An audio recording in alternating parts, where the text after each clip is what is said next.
الحمدللہ وکفا وسلام علی عبادک الذین اصطفیٰ اما بعد فاعوذ باللہ من الشیطان الرجیم بسم اللہ الرحمن الرحیم اللہم اکفنی بحلالک واغننی بفضلک عمن سواک رب اشرح لی صدری ویسر لی امری واحلل عقدۃ من لسانی یفقہوا قولی رب زدنی علما رب زدنی علما رب زدنی علما۔ میں تمام مسلمان بہن بھائیوں السلام علیکم ورحمۃ اللہ وبرکاتہ۔ حدیث پاک میں آتا ہے کہ اللہ تعالیٰ کے ہاں مقرب وہ ہے جو سلام میں پہل کرے، اور خاندانی شرافت حسن خلق کے برابر نہیں۔ اور اللہ رب العزت اپنی کتاب میں بھی فرماتا ہے کہ وَكُونُوا مَعَ الصَّادِقِينَ، یعنی سچوں کے ساتھ ہو جاؤ۔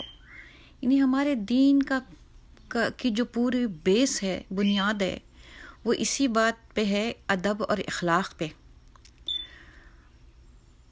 اللہ تعالیٰ کی ذات کو دل سے ماننا، یقین کرنا، اور اس کے کہی ہوئی ہر بات پر عمل کرنے کی پوری کوشش کرنا ہی جو ہے ہمارے ایمان کو کامل کرتا ہے۔ اس کے بعد پھر ہم آتے ہیں اس بات کی طرف کہ ہم اللہ کا قرب کیسے حاصل کریں۔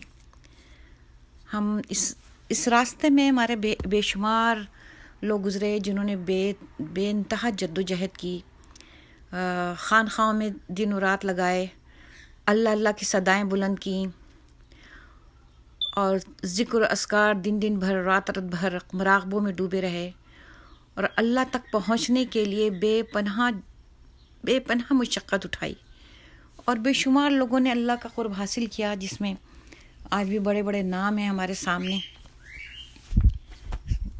جنہیں ہم جانتے ہیں، جن کی کتابیں پڑھتے ہیں، اور پھر ہماری خواہش ہوتی ہے کہ ہم بھی شاید ایسا ہی کچھ کر لیں۔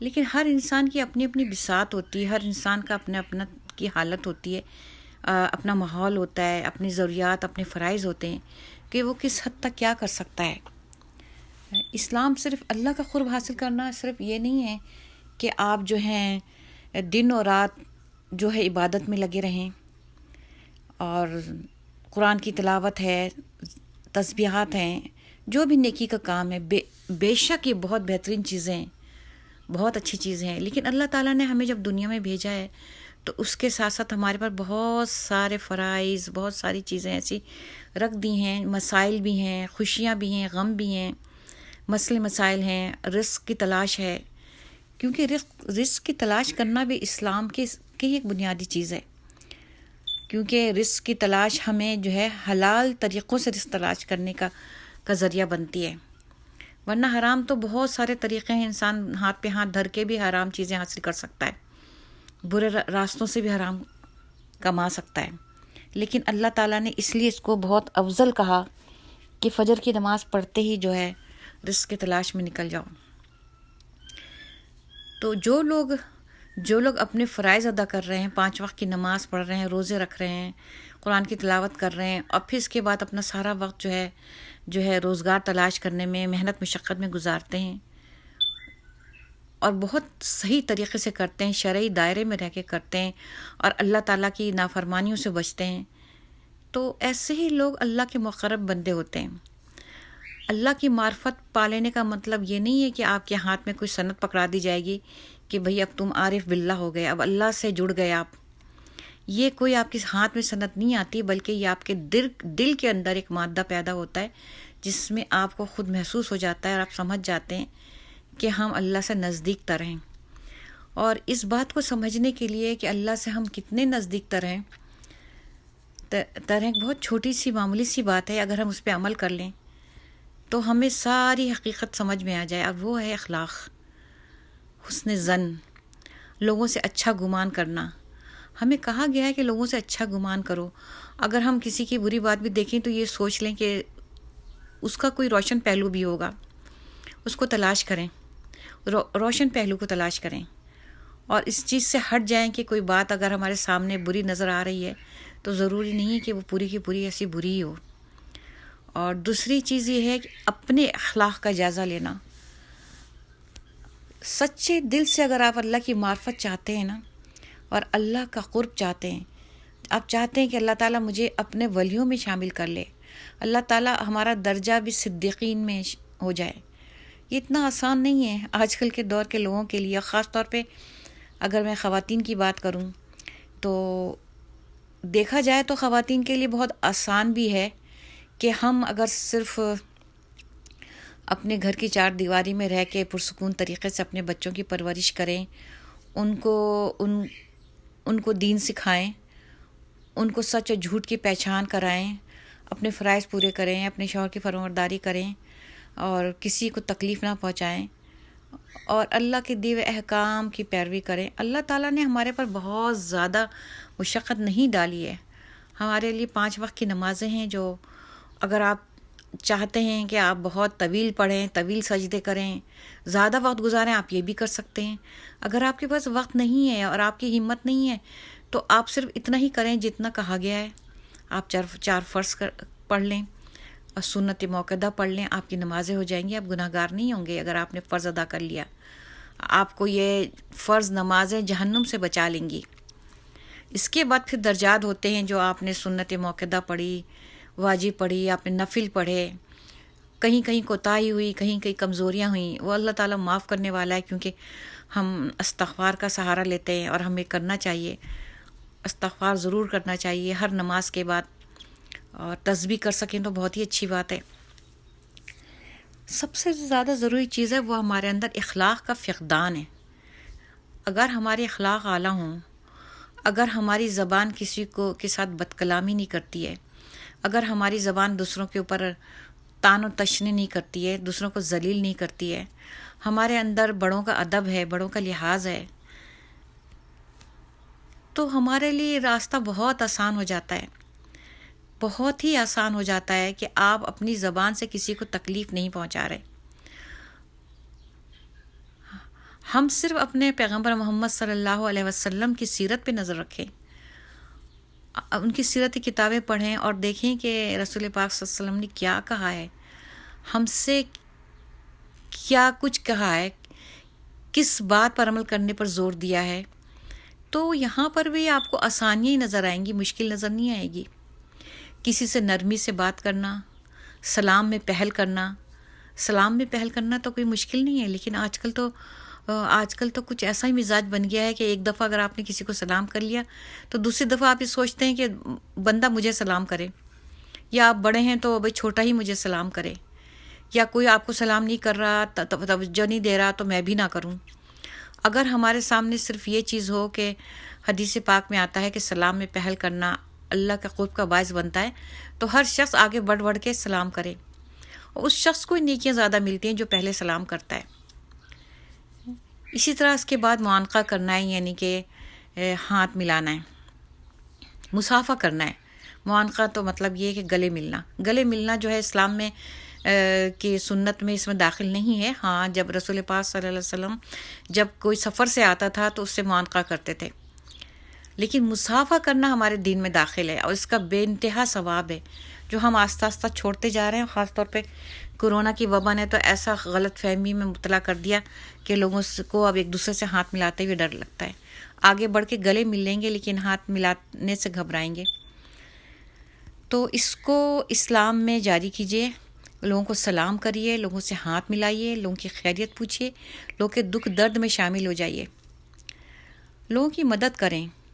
اس وقت جتنی مہنگائی اور جتنی افراتفری دنیا میں ہے، ہر ملک کا یہی حال ہے، اور خاص طور پہ جب ہم اپنے پاکستان کو دیکھتے ہیں کہ جہاں کوئی سوشل سیکیورٹی سسٹم نہیں ہے، جو ٹرسٹ ملک نہیں ہے. یہ افسوس تو اس بات کا ہے کہ ہمارا ملک اسلام کے نام پر بنا اور اسلامی جمہوریہ پاکستان کہلاتا ہے، لیکن نہ یہاں اسلام نظر آتا ہے نہ جمہوریت نظر آتی ہے. جمہوریت یہ نہیں ہوتی ہے کہ مجرم کرمنل جو ہیں حکمران بنے بیٹھے ہوں، اور اسلام یہ نہیں ہوتا ہے کہ جہاں جو ہے غریب بھوک سے ایڑیاں رگڑ کے مر جائے اور امیر جو ہے اس کے پاس اتنا ہو کہ وہ عیش و عشرت میں مبتلا ہو.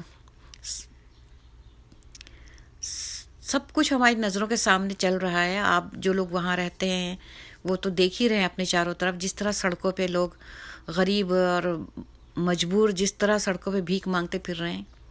یہ کسی اسلامی اصول کا ذریعہ نہیں ہے. اگر ہمارے یہاں اسلامی اصول چلتے، اگر بنیاد اسلام ہوتا ہمارے آئین کا، تو کبھی بھی بھکاریوں کی اتنی تعداد نہیں ہوتی. بھکاریوں کی تعداد اتنی زیادہ ہے کہ ایسا لگتا ہے کہ ہمارے ملک کا ایک حصہ جو بھکاری پہ مشتمل ہے، جس میں سے کچھ تو سڑکوں پہ نظر آتے ہیں، اور کچھ جو ہے آپ کو ویسے ہی مانگتے ہوئے نظر آتے ہیں.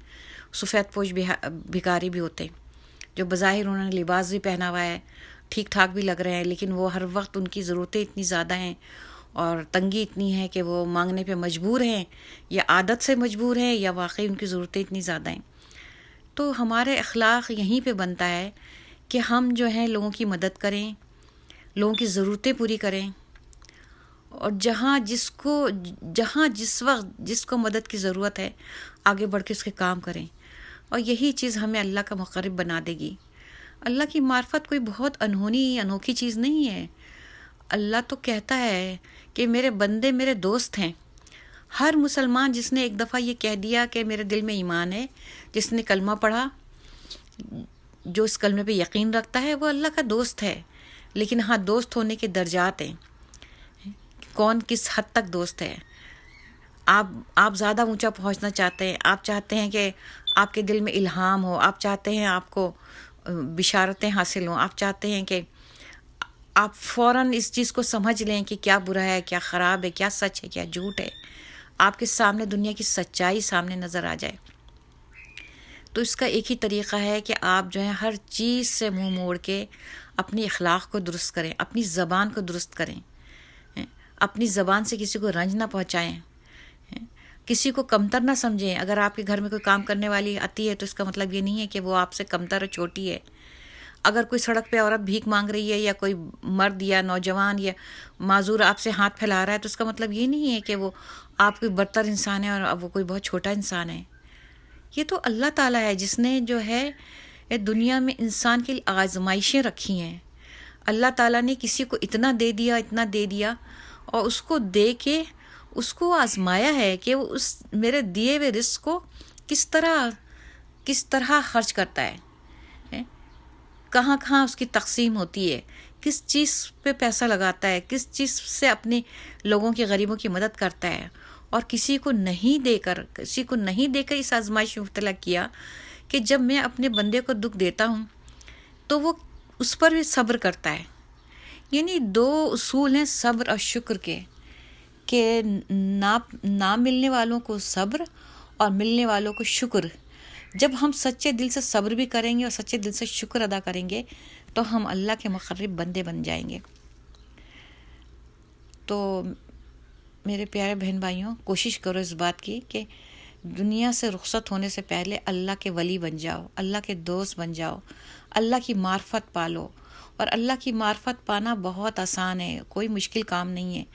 بس صرف اپنے نفس پر ایک قدم رکھ دینا ہے، اپنے نفس کی فضول یاد باتوں کو، خواہشات کو کچل دینا ہے. آج ہم لوگوں کا دل دکھانے کے لیے بے کھٹک ایسی الفاظ بول دیتے ہیں، ایسی باتیں کر دیتے ہیں، اور بہت فخر کرتے ہیں کہ میں نے تو یوں کہہ دیا، میں نے تو ایسا منہ پہ تماچا مارا، ایسے تولیہ بھگا کے پھینکے اس کے سر پہ، منہ پہ، کہ بس فلاں شخص میری شکل ہی دیکھتا رہ گیا. میری جتنی ہمت تھی، جتنا تھا میں نے کر لیا، اب اس کی ہمت نہیں آگے سے میرے سامنے کچھ بولنے کی. یہ سب رویے جو ہے نا، مسلمان کے نہیں ہو سکتے. کوئی سچا مسلمان، اللہ کی محبت کا طلبگار انسان کبھی ایسے نہیں کر سکتا. اللہ کی محبت میں ڈوبا انسان سب کی عزت کرتا ہے، سب کا احترام کرتا ہے. اور یہ احترام عزت سب سے پہلے اپنے گھر سے شروع ہوتا ہے. اپنے والدین کی عزت، اپنے بہن بھائیوں کی عزت، اپنے پڑوسیوں کی عزت، سب کے ساتھ عاجزی اور انکساری سے ملنا، اپنے اندر کا تکبر اور غرور چھوڑ کے اپنے آپ کو مجسم اللہ کے سامنے ایک عاجز بندہ بنا لینا، یہی ہمیں اللہ کی معرفت تک پہنچاتا ہے. اپنے فرائض ادا کریں، اپنی نمازیں پڑھیں. اگر آپ کی استطاعت ہے، آپ حج کر سکتے ہیں تو حج آپ پر واجب ہے، حج کریں. آپ کے پاس اتنا پیسہ، اتنا زیور ہے، یا اتنی چیزیں ہیں جس پہ زکوٰۃ واجب ہے، زکوٰۃ ادا کریں. اپنی 5 وقت کی نمازیں پڑھیں اور مہینے بھر کا روزہ رکھیں. باقی اس کے آگے جو عبادتیں ہیں وہ آپ کے لیے درجات کی بلندی کا سبب ہیں، لیکن اپنے فرائض ادا کرنے کے بعد آپ اپنے اخلاق کو ترجیح دیں. لوگوں کا مذاق نہ اڑائیں، لوگوں کا تمسخر نہ بنائیں. جو ہمارے یہاں یہ بھی ایک بہت پرانی ریت ہے کہ بس اگر سامنے کسی کو سیدھا سادہ دیکھا، نیک دیکھا یا خاموش طبیعت دیکھا تو اس کا تماشا بنانے لگے، اس کا تمسخر کرنے لگے. چاہے وہ جس کا آپ مذاق اڑا رہے ہیں وہ آپ سے زیادہ عقلمند ہو، آپ سے زیادہ سمجھدار ہو، اور اس نے اس چیز کو پا لیا ہو کہ صبر کرنے والے کو اللہ تعالیٰ بہت بڑا انعام دیتا ہے. تو لوگوں کی تصدیق کرنے سے پہلے، لوگوں کو ذلیل کرنے سے پہلے اس بات پر سوچیں کہ ہم جو کچھ کہہ رہے ہیں، جو کچھ لکھ رہے ہیں، جو کچھ بول رہے ہیں، وہ اعمال نامے میں ہمارے جا رہا ہے. ہمارے دائیں بائیں جو فرشتے بیٹھے ہیں اس کو لکھ رہے ہیں، اور جب حساب کا دن ہوگا وہ سب اللہ کے سامنے آئے گا، اور اسی کے بیس پر ہمارے درجات ہوں گے. اور دنیا میں بھی اگر آپ چاہتے ہیں کہ لوگ آپ کی عزت کریں، لوگ آپ سے محبت کریں، اور یہ اسی وقت ہوگا جب اللہ تعالیٰ آپ سے محبت کرے گا، جب اللہ تعالیٰ کے آپ مقرب بندے بن جائیں گے. اور یہ بات بھی یاد رکھیں کہ یہ بھی ہمارے حدیث پاک میں آتا ہے کہ جب اللہ تعالیٰ کسی بندے سے محبت کرنے لگتا ہے تو اس پہ آزمائشیں ایسے آتی ہیں جیسے پہاڑ پہ سے پانی نشیب کی طرف بہتا ہے. تو اللہ تعالیٰ سے یہ دعا کریں کہ اللہ تعالیٰ ہم بہت کمزور عاجز بندے ہیں، ہمارے اندر اتنی طاقت نہیں، اتنی تاب نہیں، اور ہمیں اتنی صلاحیت نہیں کہ ہم ایسی آزمائشیں برداشت کر سکیں. یا اللہ ہمیں آزمائشوں سے بچا لے اور ہمارا ایسا کوئی امتحان نہ لے. ہم بے شک آپ کی محبت پانا چاہتے ہیں، لیکن ہم اپنی اس محبت کو آسانی سے پانا چاہتے ہیں، نرمی سے پانا چاہتے ہیں. ہم آزمائش کے لائق نہیں ہیں، ہم بہت کمزور بندے ہیں. تو انشاءاللہ تعالیٰ جب ہم اپنے آپ کو سمجھیں گے، اپنے دل کی گہرائی میں اتریں گے، تو ہمیں ضرور اللہ کی محبت ملے گی. ہم اپنے اخلاق درست کر لیں گے، ہم اپنے چاروں طرف رہنے والوں سے، اپنے بزرگوں سے عزت کریں گے. جو آپ کے پہ احسان کرے اس کو احسان کو مانیں گے، ہم ناشکرے نہیں بنیں گے. آج کل ایک یہ بھی رواج ہے کہ آپ کسی کے ساتھ کچھ بھی کتنا کر دیں، آگے سے بندہ یہ بولتا ہے یہ تو میرے نصیب میں لکھا تھا، یہ تو میری قسمت میں تھا جو مجھے ملا. تو قسمت میں نصیب سے بے شک ملا، لیکن اللہ تعالیٰ نے جس کے ذریعے آپ کو دیا اس کا تو احسان مانو. اگر کسی نے آپ کو اپنی محبت دی، کسی نے آپ کو جسمانی طور پر سپورٹ کیا، مورلی سپورٹ کیا، آپ کو آپ کی ضرورتیں پوری کیں، اپنے زبان سے، اپنے اخلاق سے، اپنے مالی وسائل سے آپ کا ساتھ دیا، تو آپ اس کے احسان کو مانیں. اور کیونکہ جو شخص انسانوں کا شکر ادا نہیں کرتا وہ اللہ کا بھی شکر کرنا نہیں جانتا. یہ ہمارے نبی نے فرمایا ہے کہ احسان کا بدلہ احسان ہے، احسان کا بدلہ اچھے اخلاق ہیں، اچھی زبان ہے. تو پیارے بہن بھائیوں، میں بھی اور آپ بھی، ہم سب مل کے اس بات کی کوشش کریں کہ ہم اللہ کی معرفت پانے کے لیے اس آسان اور بہترین طریقوں کو اختیار کریں کہ ہم اپنے فرائض و واجبات ادا کر کے اپنی شرعی دائرے میں زندگی گزارنے کے ساتھ ساتھ اپنی زبان کو اچھا رکھیں، اپنے اخلاق کو اچھا رکھیں، لوگوں سے محبت سے پیش آئیں، نرمی سے پیش آئیں، بری باتوں کو چھوڑ دیں. اچھی بات پہ خوش ہونا، اپریشیٹ کرنا تو بہت آسان ہے نا. کسی نے کوئی اچھی بات کی تو ہم تو خوش ہوں گے، ہاں بھائی اس نے ہمارے ساتھ اچھا کیا. لیکن اگر کسی نے ہمارے ساتھ برا کیا تب اچھا ہونا، تب اس کی تکلیف دہ باتوں کو اگنور کرنا ہی اصل تو معراج ہے نا انسانیت کی. اخلاق اس کو کہتے ہیں کہ کسی کے برے اخلاق پر اپنا اچھا اخلاق پیش کرنا، نہ کہ اچھے اخلاق پہ اچھے بن جانا. جب کسی کا اخلاق ہمارے ساتھ اچھا ہوگا، کوئی ہمیں اس نے اچھی زبان سے بات کرے گا تو ہم اس کے ساتھ اچھے ہی ہوں گے نا. ہم پھر کیا کریں گے؟ ہم اتنے بدترین تو نہیں ہونا چاہیں گے کہ کوئی ہم سے محبت کرے، ہم اس سے نفرت کریں. کوئی ہمارے ساتھ اخلاق سے پیش آئے، ہم اس سے بد اخلاقی سے پیش آئیں. ایسا تو بہت چند لوگ کرتے ہیں جن کے اندر بالکل جانوروں اور درندوں والی صفت ہوتی ہے. عام طور پہ تو ہم یہ کرتے ہیں نا، جو ہمارے ساتھ بد اخلاقی کرتا ہے ہم اس سے بڑھ چڑھ کے بد اخلاق ہونے کی کوشش کرتے ہیں. تو یہ چھوڑ دیں. اعلیٰ اخلاق اسے کہتے ہیں کہ کسی نے ہمارے ساتھ برائی کی اور پھر بھی ہم اس کا برائی کا بدلہ اچھائی سے دے رہے ہیں، یا ہماری برداشت سے باہر ہے تو ہم خاموشی اختیار کر لیتے ہیں. بس یہی ہے سارا کا سارا ہمارا دین، اور یہی ہے ہمارا اسلام. وآخر دعوانا الحمد للہ رب العالمین.